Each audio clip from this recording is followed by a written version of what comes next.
Hola, somos Paula, Vera e Inés, el grupo 8 del CLIS 4, y vamos a hablar sobre la respuesta sexual humana. Siglos antes de que se definiera el clítoris como fuente de placer, en muchos países ya se realizaba la mutilación genital del clítoris y de los labios menores, con la finalidad de reducir a la mujer, abolir cualquier posibilidad de placer entre las mujeres y centrar el placer de la sociedad únicamente en el falo. Estas mutilaciones siguen teniendo lugar hoy en día. Se estima que alrededor de 120 millones de mujeres en el mundo la han sufrido y que 2 millones corren el peligro de ser sometidas al mismo ritual. Hasta no hace tantos años no se sabía nada sobre la sexualidad femenina porque no se estudiaba. De hecho, se le negaba a la mujer la exploración de su deseo sexual y el disfrute libre de su sexualidad. En la década de los 60, en varios libros de ginecología, se definía a la mujer como frígida y sin capacidad para sentir ningún tipo de placer. Por lo tanto, su anorgasmia era lo normal. Justificaron que algunas mujeres sintieran placer asociándolo a un aumento de hormonas masculinas. Freud clasificó el orgasmo vaginal como el único orgasmo maduro que una mujer podía tener, provocando de este modo la inquietud de muchas mujeres al no ser capaz de llegar a él solo con la penetración. Hoy en día, diversos estudios confirman que el 76% de las mujeres con vulva necesitan la estimulación del clítoris para llegar al orgasmo.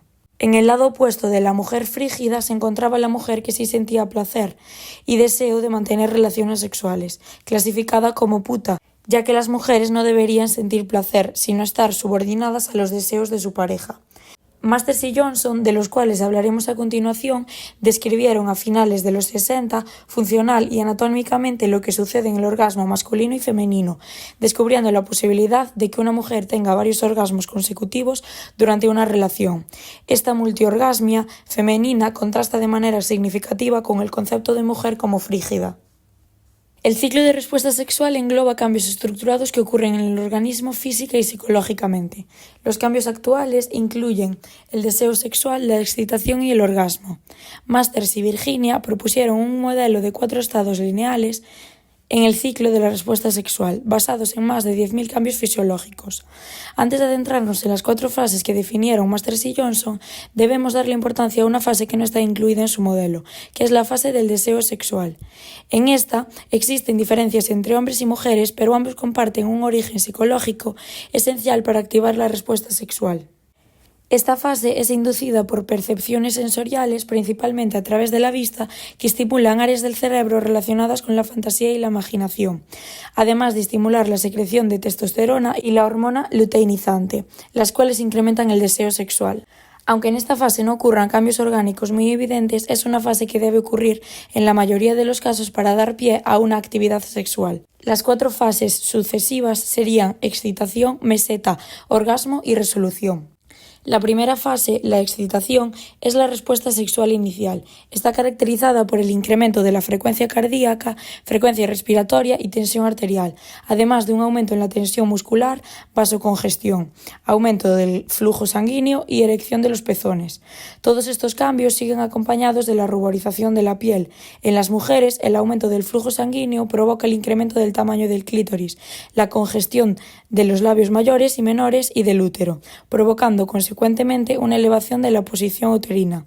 Además, comienza la lubricación vaginal. En el caso de los hombres, el torrente sanguíneo causa la erección del pene y el aumento de los testículos. En la segunda fase, la meseta, se intensifican las respuestas excitatorias hasta su estabilización. En las mujeres, a medida que aumenta el flujo sanguíneo, las paredes vaginales se oscurecen y el clítoris se vuelve cada vez más sensible. Finalmente, la vagina se dilata y el útero se eleva por completo. Además, las glándulas de Bartolino lubrican la vagina tanto por dentro como por fuera, mientras en los hombres los testículos se introducen aún más en la bolsa escrotal y las glándulas de Cooper pueden secretar líquido preseminal en el orificio del pene. La tercera fase, el orgasmo, es aquella en la que se produce el clímax sexual de la excitación. Cabe destacar que no todas las personas lo experimentan o no en todas las ocasiones.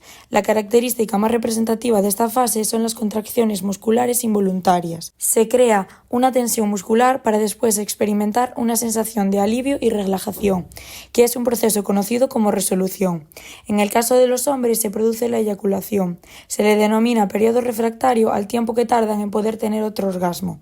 Por otro lado, en las mujeres los músculos perineales se contraen rítmicamente y estas contracciones aumentan la motilidad tanto del útero como de las trompas de falopio. Esto, añadido a una dilatación del canal cervical, facilitan el ascenso de los espermatozoides. A diferencia de los hombres, no tienen casi periodo refractario. La resolución es la etapa final, se caracteriza por el retorno a la primera situación, se produce la relajación de los músculos, la disminución de la presión arterial y la vuelta de la respiración al estado anterior de la excitación. También se produce la disminución del flujo sanguíneo a la región genital y como consecuencia los tejidos eréctiles vuelven a su estado normal.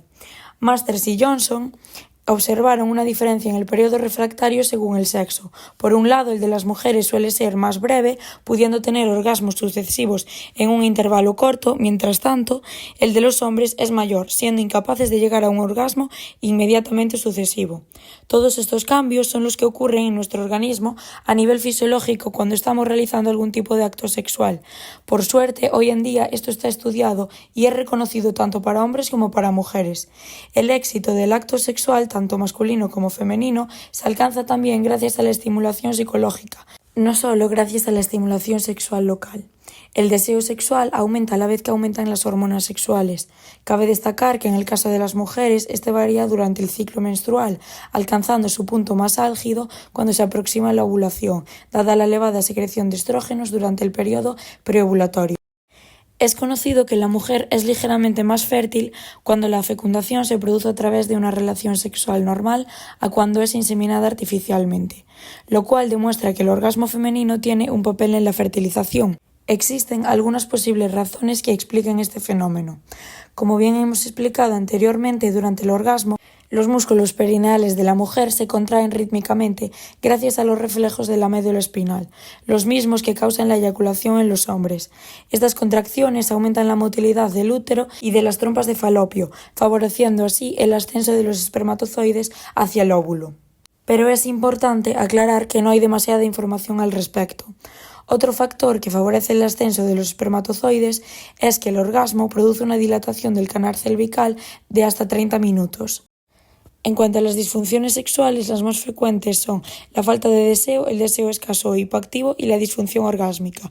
Las causas son muy diversas, incluyendo factores biológicos, psicológicos, sociales y culturales. Entre ellas, enfermedades como la diabetes mellitus, enfermedades que pueden provocar dispareunia, que es dolor durante la penetración como vaginitis atrófica, medicamentos como anticonceptivos hormonales o sedantes y factores psicológicos y sociales como mensajes negativos sobre la sexualidad, antecedentes de abusos sexuales o experiencias traumáticas.